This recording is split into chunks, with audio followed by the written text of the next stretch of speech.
สวัสดีทุกคนนะครับตอนนี้ฮะคุณอยู่กับ next bus นะครับผมมาเพื่อบัวกับบ้าบินโดยเฉพาะเลยนะครับผมกับคนอื่นนี่ไม่ต้องบัวกับบ้าบินเท่านั้นฝากคลิปนี้ถึงน้องบ้าบินนะครับผมหรือว่าพี่บ้าบินนะครับผมก็อยากจะบอกว่าสู้ๆนะครับผมไม่ว่าจะเป็นการเรียนหรือว่าการถ่ายซีรีส์อะไรก็ตามเนี่ยบอกว่าจะทำมันได้อย่าง enjoy สนุกสนานนะครับผมเป็นกำลังใจให้ผมชนหมัดหน่อยมาบ๊ายบาย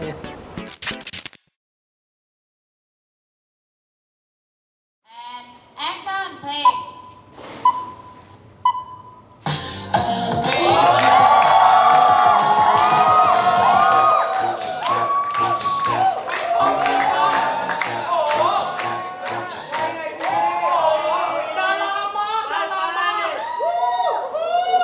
สองคนไม่น่าเหมือนกันหมดเลยอ่ะพวกมึงจับได้ไงวะไม่เหมือนค่ะมาที่น้ำมึงเดี๋ยวนี้อาร์ตเป็นครูสอนด็อกเตอร์เป็นไม่ใช่เองค่ะพักขาดอยู่ก็สอน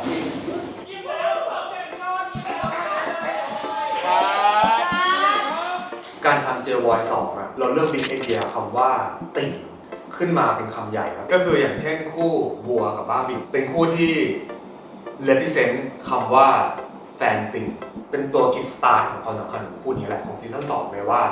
โอเคคู่บัวบ้าบินจะเริ่มต้นที่เขาจะตามหาเมนกันซึ่งเขาก็เลยไปเจอว่าช่วงนั้นอะบัสกำลังแบบแมสอยู่มันทำให้บ้าบินและบัวนี่แหละเริ่มเปิดใจย้อนกลับไปดูรายการ789นั่งดู MV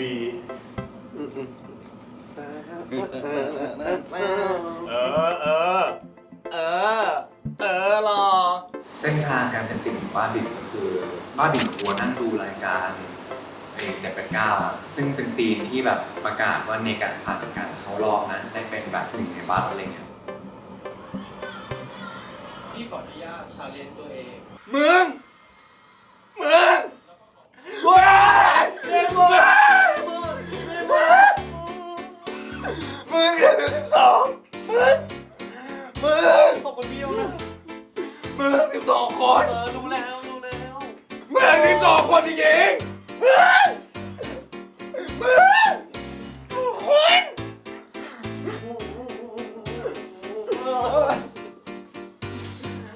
พาร์ทโอเคพาร์ทครับน่ารักปะน่ารักมากแบบเทคน้อยมากก็คือเหมือนบ้าบินบัวแบบในชีวิตจริง อยู่ในสายเลือด อยู่ในสายเลือด แล้วมันก็อินพอไว้เนาะ อินพอไว้อย่างเดียว งง สวัสดีครับสวัสดีครับสวัสดีครับ เชื่อเปล่าผมเครียดซีนนี้สุดเลยบัส12 คน อาชีพกร ต้องมาทำถ่ายซีรีส์ นี้อ่ะ แล้วมาเจอซีนนี้แล้วมาเจอซีนที่ผมต้องเป็นแฟนคลับเขาผมต้องกรีดผมเขินเว้ย อันนี้น่าจะเป็นซีนกองซีรีส์กองหนังครั้งแรกของผมไม่เคยออกกองซีรีส์กองหนังมาก่อน ทั้งหมดจะเป็น MV ใช่ที่ และ ผ่าน โฆษ มา ณา ใช่ก็รู้สึกว่าแบบมันจะมีความแบบมันจะมีความ ใหม่ มันจะมีความใหม่มันจะมีความจริงจังอีกแบบหนึ่งอะซึ่งผมยังไม่เคยสัมผัสแล้วก็เดี๋ยวกำลังจะได้สัมผัส พี่ขุนพลอยู่ข้างพี่บูนี่ดูนี้อ่ะ แน่นมาก สวี ทุกคนก้มนะ ก้มแบบเยอะๆหน่อย ตอนเปิดจะได้หลอก อะไรแอคชั่นคิว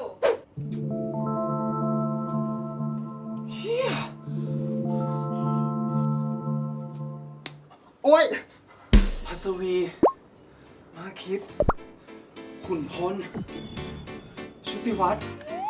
คิมจิมุกเชยานนท์นัฐกิจ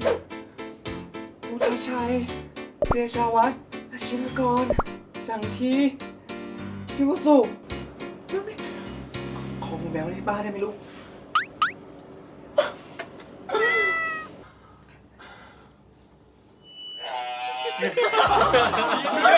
เขาเอาจริงเขาจะให้เล่นจริงจังนะแต่มันเป็นซีนแบบซีนตลกอะ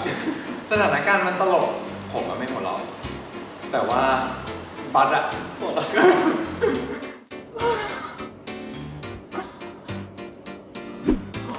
โอ๊ยอีบัวปล่อยน้องเน็ตฉันมาด้วยน้องเน็ตอีบัวกูได้อยู่กับเน็ต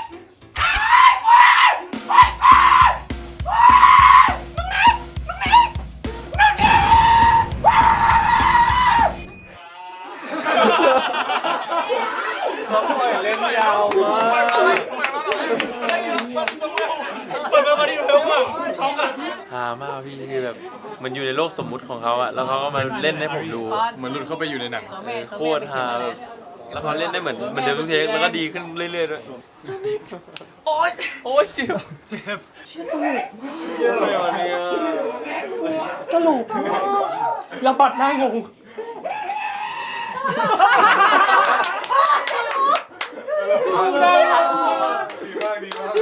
ตลกว่ะ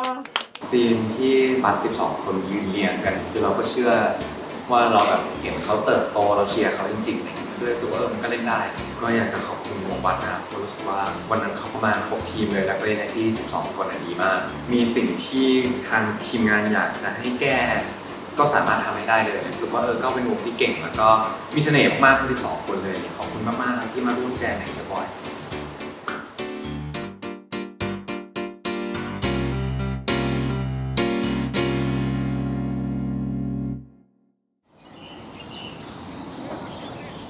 สวัสดีครับผม เป็นแขกรับเชิญให้ซีรีส์เจลบอย เป็นหรือว่าเรียกง่ายว่าเป็นดารา เป็นดาราในเรื่องเป็นดาราในเรื่อง รู้สึกแน่นครับตอนนี้ เพราะว่าไม่ได้ใส่ชุดนี้มาปีนึง อันนี้ชุดเดิมเลยป่ะครับ ชุดเดิมเลย แบบชุดของที่เราใส่วันนั้นเลยป่ะ ผมคิดว่าชุดเดิมเพราะผมก็จำไม่ได้แล้วผมใส่ชุดอะไรไปแต่อาจจะเป็นน่าจะชุดผมนี่แหละครับผม ก็ไปเจอเน็กครับที่วันสนามกีฬาวันนั้นก็เป็นอีกวันที่ร้อนมาก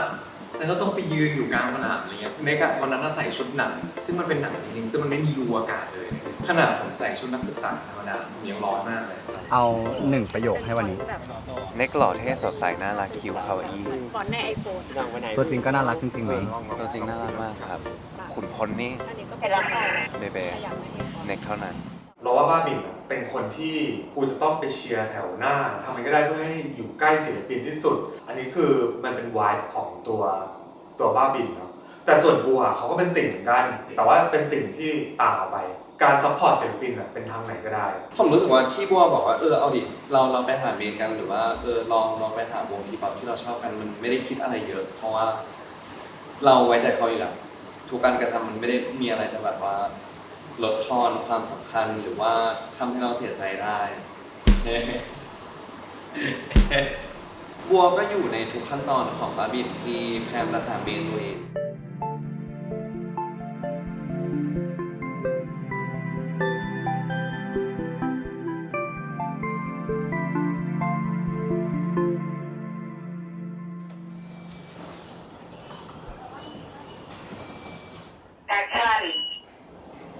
Morning สวัสดีครับพี่กระเทยหมอนชิชิหมอนชิชิขอวันชิชิจนกับขอไม่ได้ ให้แค่มอนฉีเชียนกัน โอเค คู่เชียร์โฟร์มอนเขาจะเป็นคู่ที่ represent คำว่าฉันเมนแฟนตัวเองคือเชียร์เป็นเซนว่ากูเห่อะโฟร์มอนมากแล้วกูรักโฟร์มอนที่สุดเลยติดแฟนมากห่วงแฟนมากเชียร์เปลี่ยนทะเบียนรถเป็นโมดสี่คิดว่าเชียร์มันต้องทำถึงขนาดนี้เลย อันนี้พูดจากใจเชียร์เลยแต่มันไม่ได้โอ้อวดเลยนะคือเรื่องเงินมันไม่ใช่ปัญหาขนาดนั้นใช่มันแค่รู้สึกว่าแบบคนนี้แหละไม่มีพันปีไม่มีอะไรแล้วคนนี้ประมูลปะเนี่ยประมูลนะประมูล เราโฟมดคิดว่าดีเซียมันต้องทำให้เป็นขนาดนี้เลยป่ะ ก็ถ้าโฟมดนะก็มันก็จะรู้สึกว่าก็ต้องเบอร์นี้แหละมันก็หนึ่งในต้องอัวมันก็ต้องทำกันบ้างอะไรอย่างเงี้ยแล้วมันก็ชอบถึงป่ามันจะบอกมันไม่ชอบแบบโฟมดมันชอบเลย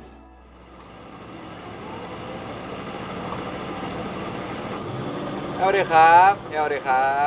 เสิร์ฟแม่กับยายหน่อย เอาพอดพี่ปี 3กับน้องปี 1อ่ะ โอ้ยแม่ อย่าออกอาการเยอะอายพี่เขา โปรโมทวันนี้นอนไหนคะ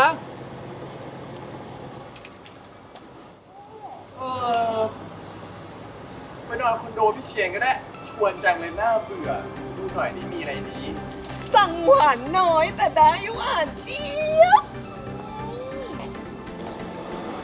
โอเคครับผ่านครับทุกคนเอง คุณแม่กับคุณยายเป็นสาววายเหรอครับ ขอบข้างหน้าเราด้วยนะ วัยแบบไหนคะยาย ว บายสมองไหน เพลงเจลบอยร้องไงแม่เพลงเจลบอยแม่เคยฟังไหมเลิกกันแล้วมาก่อนนะเต็ง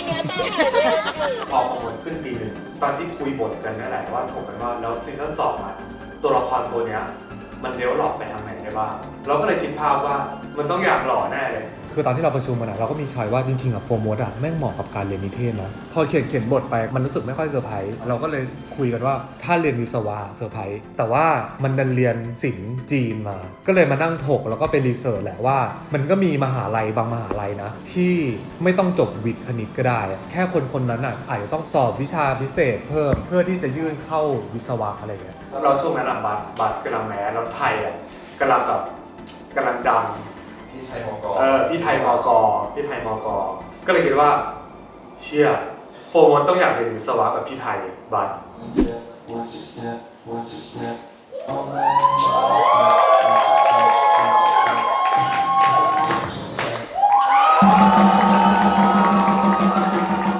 ร์โมดซีซั่น2คือโฟร์โมดร่างทองพอโฟร์โมดร่างทองปุ๊บกลายเป็นหนุ่มฮอตเราก็เลยคิดต่อว่าเราพี่เชียร์ที่ต้องเจอกับโฟร์โมดร่างเนี่ยเขาจะต้องเผชิญกับอะไรมันก็เลยกลายเป็นเส้นเรื่องที่ว่าเชียร์ก็เลยเหมือนตามห่วงโฟร์โมดตอนผมเริ่มดังก็เพื่อนเรียกก็จะเริ่มไม่ได้ยินนะตอนที่ผมเริ่มดังมันไม่เก็ตอยู่แล้วแล้วก็รู้สึกว่าไม่จำเป็นต้องเก็ตเอาจริงมันขึงแหละเพราะว่ามันเหมือนมันกลายเป็นว่าเขาเป็นแบบ public figure มากๆที่แบบทุกคนสามารถบอกรักได้ทุกคนแบบมันพูดอะไรเขาก็ได้แล้วก็แสดงความรู้สึกอะไรกับเขาก็ได้อะไรเงี้ยเพราะบางทีเหมือนฟีลแบบหล่อมากมันรู้สึกว่าแบบเฮ้ยมันได้หรอวะอะไรเงี้ยเหมือนเราโดนแย่งสิทธิ์ทำไมตอนนี้เหมือนรายการแบบว่าเข้าใจเป็นรายการแบบระบายทุกดีเบตเหมือนดีเบตระบายทุกมีความแบบว่าผมอย่างนู้นผมทุกอย่างนี้คือพอโปรโมทขึ้นปีหนึ่งเขาก็เหมือนพอขึ้นอะไรอย่างเงี้ยเนาะแล้ววิชาที่มันเลิกเรียนคือกูเรียนวิศวะแหละแต่ว่ากูอยากมาเรียนวิชาทางเลือกคืออยากมาเรียนเจนเอ็ดเป็นเซนนั้นนะแล้วก็มาเรียนวิชาติ่ง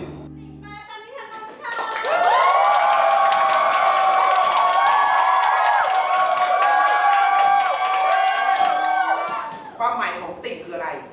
ติ่งก็คือกลุ่มคนที่ชื่นชอบหรือพร้อมซัพพอร์ตศิลปินของตัวเองอย่างเต็มกำลัง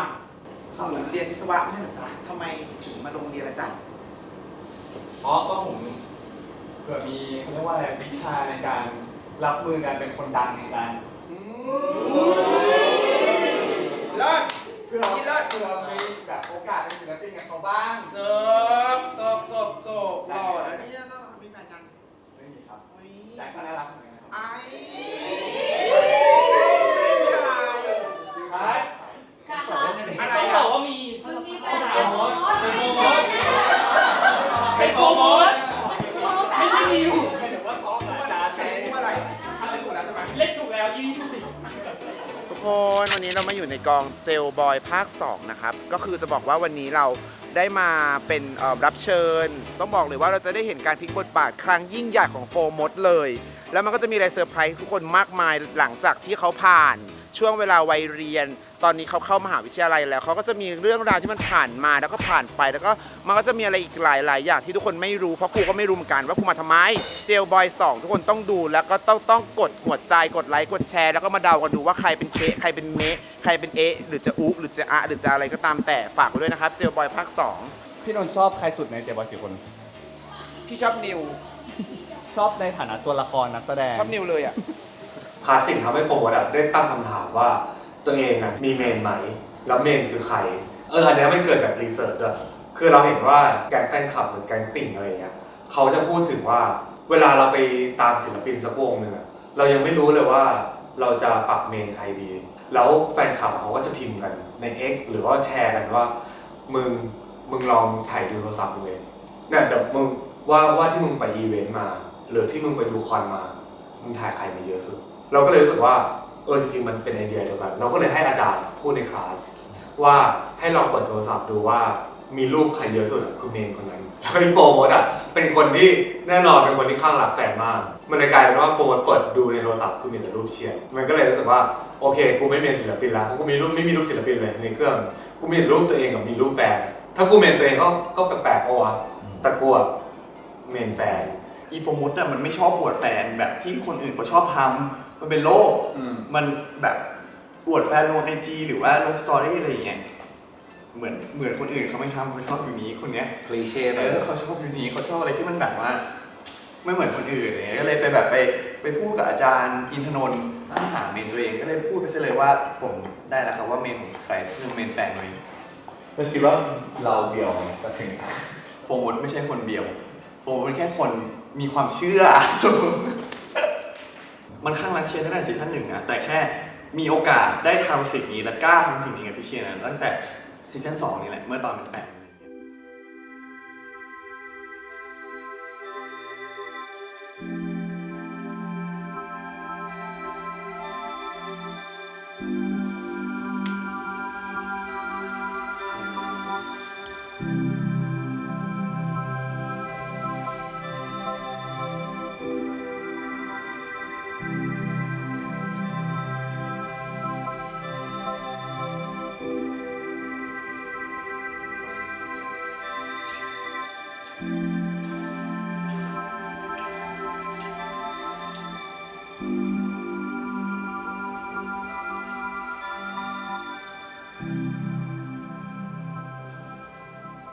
ในเส้นเรื่องอะพี่เชียร์ข้างหลังแฟนมากทำให้ได้เห็นคอนฟลิกต์แหละที่มันส่งผลมากระทบต่อความสัมพันธ์ของทั้งคู่อะเชียร์ก็พยายามจะต้องดีลกับตัวเองเนาะดีลกับความรู้สึกหวงเพราะว่าจริงๆก็รู้ว่าโฟมก็รักมันแหละแต่ว่ากูไม่ชอบเลยที่เขาฮอตที่มีคนชอบเยอะแต่อีกมุมนึงคือกูอยากให้เขาเป็นตัวของตัวเอง EP 2อะมันเลยเป็นเชียร์แหละที่ต้องมาเผชิญกับเจอร์นี่ว่ากูจะรับมือยังไงกับการที่แบบแฟนกูฮอตแล้วกูก็ไม่อยากให้เขาฮอตเลยไม่อยากให้มีใครมาชอบโฟมเยอะขนาดนี้เลย IG มึงอะลงรูปกูบ้างดิวางคอนเซ็ปต์ไว้แล้วมึงเข้าใจไหมว่าเจนซีอ่ะมันต้องลงแบบว่าเท่ๆมูดฟิลแปะรูปเท่านั้นอ่ะเอาเหอะตามใจมึงแล้วกันนี่ว่าความสัมพันธ์ที่มันก็มีปัญหากันแหละพอเราแบบมีเรื่องอะไรเข้ามาซึ่งเหตุผลจริงๆมันก็คือแบบก็คือความรักแหละที่แบบรักเขามากเราแบบอยากอยู่เขาคนเดียวเท่านั้นอะไรอยากให้เขาเป็นของเราคนเดียวอะไรเงี้ยซึ่งแบบอะไรพวกนี้มันใหม่เกินไปแล้วทำให้เรารู้สึกว่าแบบน้อยใจนิดนึงอะไรเงี้ยมันก็นึกออกแบบเราก็อยากเหมือนแฟนทั่วไปที่แบบมีแฟนถ่ายรูปลงคู่กันลงสตอรี่กันขึ้นไฮไลท์หรือว่าอะไรก็ตามอะไรมันก็อยากมีชีวิตที่แบบหวานๆคนอื่นเขาบ้างอะไรเงี้ยแล้วก็ยิ่งแบบโพสิชันเขาที่แบบมันป๊อปปูล่าขึ้นแล้วมันก็ปกติที่เชียนจะหึงแล้วก็อยากให้คนรู้ว่าเขามีแฟนแล้วนะอะไรเงี้ยจริงๆผมก็รู้สึกว่าไม่อยากทำสิ่งนี้ต้องอะไรเงี้ยอยากให้เห็นเป็นแบบนิดๆหน่อยๆเห็นแค่เล็บแล้วอุ้ยเป็นใครเนี่ยคนนี้อะไรอย่างเงี้ยมันห่วงแฟนมันมากแล้วฉันก็ไม่อยากให้ความน่ารักเนี้ยของเธอมันไปให้ใครเห็นนะโปรโมทอยากรักษาความรักนี้ไว้ให้นานที่สุดอะไรอย่างเงี้ย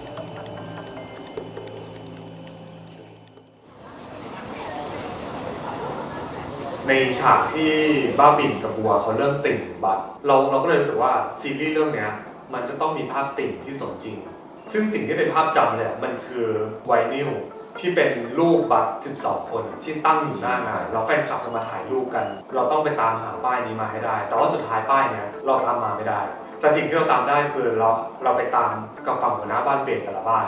เพื่อที่จะขอไฟล์รูปนั้นมาพิมพ์ใหม่รวมถึงไปหาพร็อพเนาะมันจะมีพัดรูปหน้าศิลปินที่เป็นของ Official เลยก็ไปขอยืมมาเพื่อเป็นของจริงในเรื่อง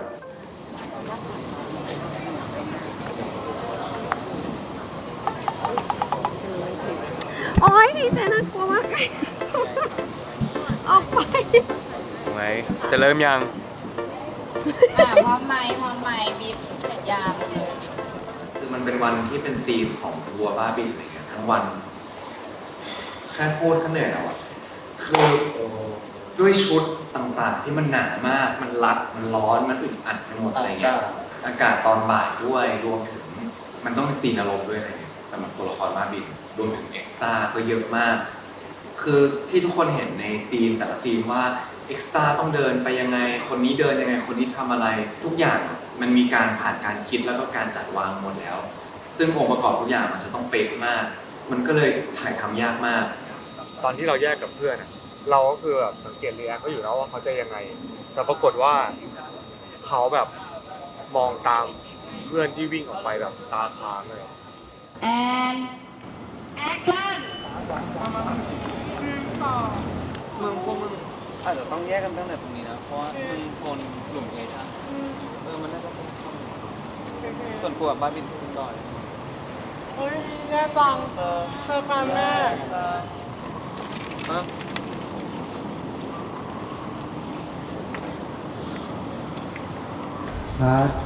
ขอแค่ประโยคเมื่อกี้ก่อนเรารู้สึกว่าบ้าบินกับเพลงแบบนี้บ้าบินต้องแบบว่ามึงบัดเราต้องแยกกันแล้วต้องคิดว่าแบบกูอยากดูแถวหน้ามากๆซีนเนี้ยค่อนข้างถ่ายทำยากพีเจต้องรับมือกับมวลอารมณ์ที่เยอะมากของบ้าบินมันเลยทำให้บรรยากาศหน้ากองพีเจแบบสับสน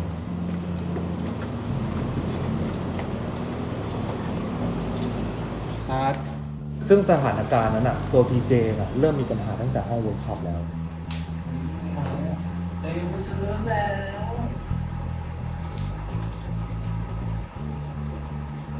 ไปบ้าโวยถ่ายเลยมึงลงไปนั่งมาเร็วค่อยเจอกันเร็วค่อยเจอแล้ว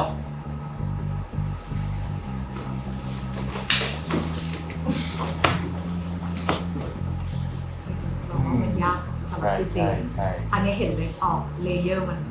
ไม่ขึ้นแล้วมัน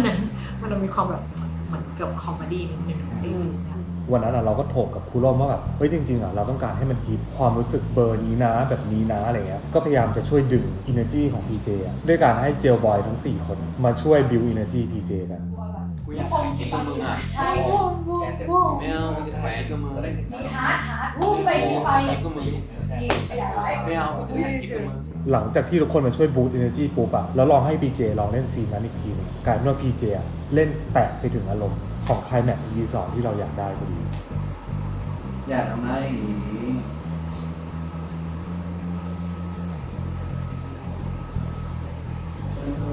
ไม่เอากูอยากถ่ายเล็กมึงเดี๋ยวคอนจะเริ่มแล้วรู้สึกว่าต้องไปถึงแล้วพอมาถึงวันที่ถ่ายทำจริงอะมันมีโมเมนต์ที่อยู่นอกเหนือจากที่เราเคยซ้อมด้วยน้องก็เลยต้องจูนอินใหม่สับสนกับตอนในห้องเวิร์กช็อปนิดนึงตอนในห้องเวิร์กช็อปมันยังไม่มีเพื่อนหรือมันยังไม่ต้องถ่ายคลิปเล่นอะไรอย่างเงี้ยนะมันเลยเหมือนบิวมาตั้งแต่แรกเลยแต่พอคราวนี้มันต้องเล่นกับเพื่อนต้องแบบนู่นนี่นั่นก็เลยรู้สึกว่ามันต่างนิดนึงแต่ก็ไม่เดี๋ยวลองดูกันก็ได้ครับมึงอยากให้กูช้าลงไหมตอนยืนรอเพื่อนยืนรอเพื่อนมึงบอกไปแล้วพี่แถวหนึ่งอ๋อมึงแต่ว่าเราต้องแยกตั้งแต่ตรงนี้เลยอ่ะมึงโซนหนุ่มเอใช่นี่เข้าตรงนี้กูกับป้าต้องข้างบนโอ้ยน้อยอ่ะเจ๊ขนค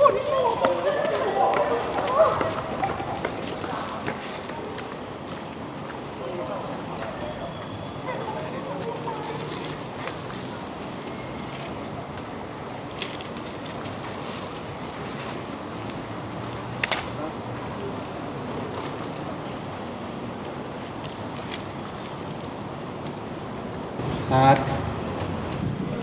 ไม่น่าเล่นได้หรอกมันทุกอย่างเลยตอนนี้มันไม่เข้าใจกี่เทคแล้วนะ จบแล้วเนาะ ไม่ก็คือพีเจมันแบบเก็บอารมณ์นั้นมาเล่นไว้ไม่ได้เพราะว่ามันเกิดปัจจัยอย่างอื่นเยอะอะไรเงี้ย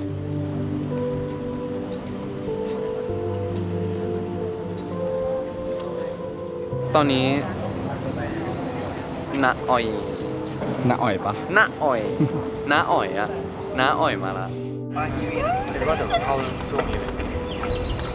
เราแก้ช่วงนี้เลยพี่อยากให้สองคนเนี้ยรู้สึกหมายถึงว่าเห็นดูคนดูเห็นความรู้สึกอะไรบ้าง ถ้าความรู้สึกเราต้องการรับรู้ความเสียสละของบัวทำไงก็ได้ให้เขาสบายใจแล้วก็ให้รีบ เข้าไปเพราะมันจะเริ่มงานอยู่แล้ว งานเริ่มแล้วด้วยซ้ำส่วนของบ้าบิ่นก็คือแบบ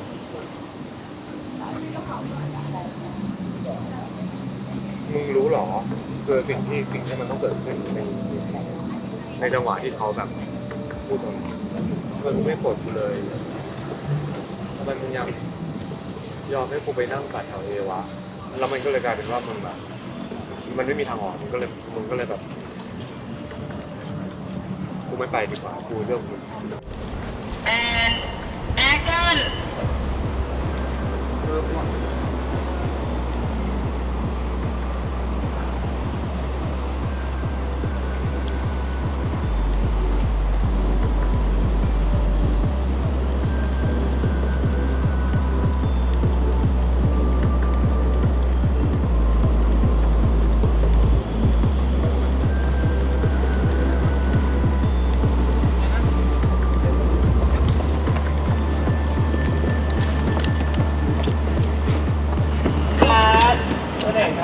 ซึ่งวันนั้นมันก็หมดไปหลายเทคแหละแต่ว่าสุดท้ายแล้วอะความตั้งใจของ PJ อะเราว่ามันก็ทำให้ได้ไคลแม็กซ์ที่สมบูรณ์มา จำได้ว่าหลังจบซีนที่ Impact อะต้องนั่งรถตู้ไปถ่ายอีกโลนึงเนาะผมเลยน็อกเลย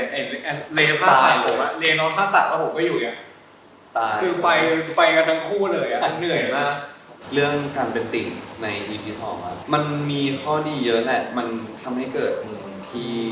น่ารักของตัวละครทั้งสองฝั่งเยอะมากๆแต่ว่ามันก็ตามมาด้วยปัญหาที่ไม่ได้เกิดจากความไม่ดีของใครคือทุกน้ำตาทุกรอยยิ้มทุกอย่างในเรื่องเนี้ยมันเกิดจากต้นเหตุคือความรักหมดเลยคือบ้าบิ่นเป็นติ่งก็เพราะว่ารักศิลปินบัวก็รู้สึกว่าบ้าบิ่นก็สำคัญอันนี้ก็ความรักเหมือนกันแล้วพอมันเป็นความรักสองเส้นที่มันเจอกันพร้อมกันมันก็มักจะเกิดปัญหาอยู่เลยทุกตัวละครมีเหตุผลของตัวเองแต่ว่าสุดท้ายทุกอย่างมันคือเส้นเรื่องความรัก ฉันโกรธกับเธอติ่งมาก่อนไปเลยกูเข้าใจนะ